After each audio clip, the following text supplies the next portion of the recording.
Assalamualaikum warahmatullahi wabarakatuh. Alhamdulillahirabbil alamin. Kita bisa berjumpa kembali di channel Ghafar Zen untuk belajar ilmu tajwid.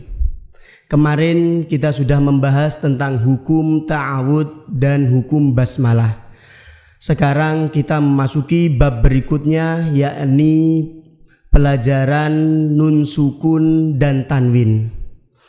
Hukum nun sukun dan tanwin itu ada 5. Yang pertama idhar halqi, yang kedua idgham bi gunnah, yang ketiga idgham bila gunnah, yang keempat iklab, yang kelima ikhfa hakiki.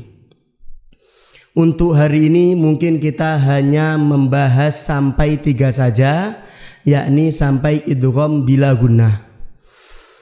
Yang pertama yakni idhar halqi. Pengertian dari idhar halqi ialah makna dari idhar itu adalah jelas, halqi itu adalah tenggorokan.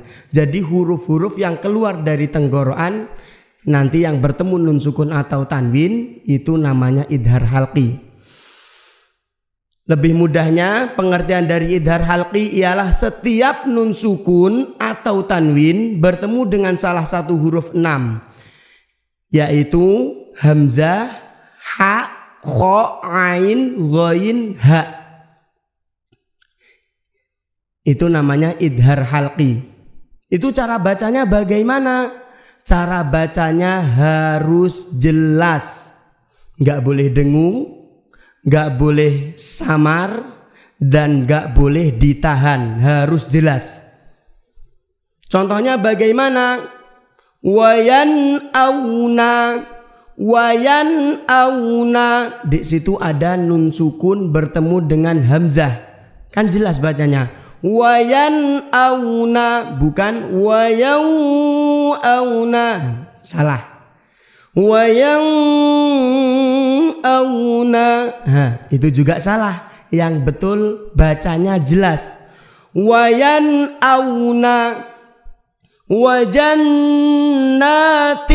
alfafa, tin alfafa, di situ ada tanwin bertemu dengan hamzah, tin alfafa. Jadi nggak boleh tin alfafa, itu nggak boleh, karena tadi pengertiannya atau definisi dari idhar maknanya adalah jelas. Kalau dibaca dengung itu berarti nggak boleh. Contoh lagi dalam surat Al-Fatihah ada siratal ladzina an'amta, an'amta. Itu ada nun sukun bertemu dengan ain. An'amta, nggak boleh an'amta, nggak boleh. Kemarin saya melihat ada yang ngaji suaranya enak pas tilawah, pada waktu itu baca surat apa itu lupa, itu waktunya jelas tapi didengungkan. Contohnya yang pakai surat Al-Fatihah ya, siratal ladzina an'amta, kan enak an'amta, padahal salah.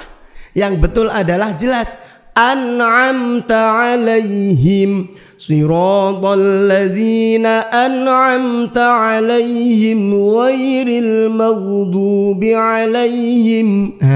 Jadi harus sesuai dengan kaidahnya. Kalau jelas jelas, kalau waktunya jelas jelas, kalau waktunya dengung dengung. Itu namanya idhar halqi. Paham ya? Jadi hurufnya idhar halqi itu ada 6, hamzah, ha, kho, ain, ghain, ha.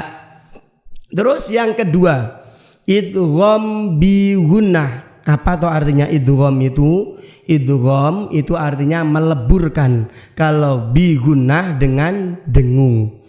Nah, itu jadi meleburkan huruf yang ada di situ kepada huruf ke dalam huruf selanjutnya. Huruf nun sukun dileburkan ke huruf yang dimasukinya. Idgham bi gunnah ialah setiap nun sukun atau tanwin bertemu dengan salah satu huruf 4, ya, nun, mim, wawu di lain kalimah. Setiap nun sukun atau tanwin bertemu dengan salah satu huruf 4 yaitu ya, nun, mim, wawu di lain kalimah.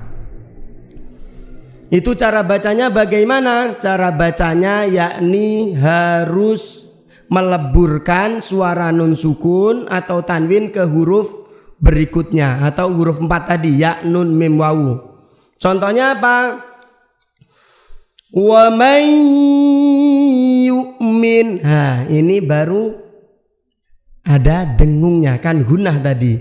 Wa may yu'min. Nah, beda dengan idhar tadi. Kalau idhar tadi itu adalah jelas. Kalau ini harus bigunnah dengan berdengung. Wa may yu'min. Ini nun sukun bertemu dengan ya. Ini enggak boleh suara nun. Wa man yu'min. Nah, salah. Karena tadi pengertiannya meleburkan. Jadi suara nun itu atau nun sukunnya tadi melebur ke huruf yang dimasukinya. Wa man yu'min. Terus wahyu yuha, itu ada tanwin bertemu dengan ya. Wahyu yuha. Faham? Terus yang berikutnya adalah idgham bila gunnah. Tadi bi gunnah, ini yang sekarang bila gunnah. Ini adalah bila gunnah, berarti tidak berdengung. Melebur tapi tidak berdengung. Contohnya apa? Sebentar, pengertiannya dulu. Setiap nun sukun atau tanwin bertemu dengan salah satu huruf 2, lam, ro. Nah, lam sama ro ini hurufnya idgham bila gunnah, lam dan ro. Apabila ada huruf lam dan ro bertemu dengan tanwin atau nun sukun atau tanwin bertemu dengan lam ro, maka bacanya melebur ke huruf yang dimasukinya. Contohnya ya apa? Min ladunhu. Ini enggak berdengung karena bila gunnah, tanpa berdengung. Min ladunhu enggak boleh ditahan. Min ladunhu enggak boleh, harus jelas. Min ladunhu. Terus bedanya idgham bila gunnah dengan idhar apa? Kan sama-sama jelasnya. Nah, kalau idhar artinya jelas, kalau ini artinya melebur. Suara nun tadi, suara nun sukunnya itu melebur masuk ke huruf lamnya. Min ladunhu, bukan min ladunhu tapi mil, langsung masuk ke huruf lamnya. Min ladunhu. Nah, malalu badang, malalu badang. Nah, itu paham ya? Jadi yang pertama tadi idhar halqi, bacanya harus jelas. Yang kedua idgham bila gunnah, melebur dengan dengung. Yang ketiga idgham bila gunnah, melebur tapi tanpa dengung. Paham ya? Untuk iqlab dan ikhfa hakiki pertemuan berikutnya. Mungkin hanya ini. Apabila ada pertanyaan bisa langsung di kolom komentar. Apabila ada kesalahan kami mohon maaf yang sebesar-besarnya. Akhiru qauli wal hidayah. Wassalamualaikum warahmatullahi wabarakatuh.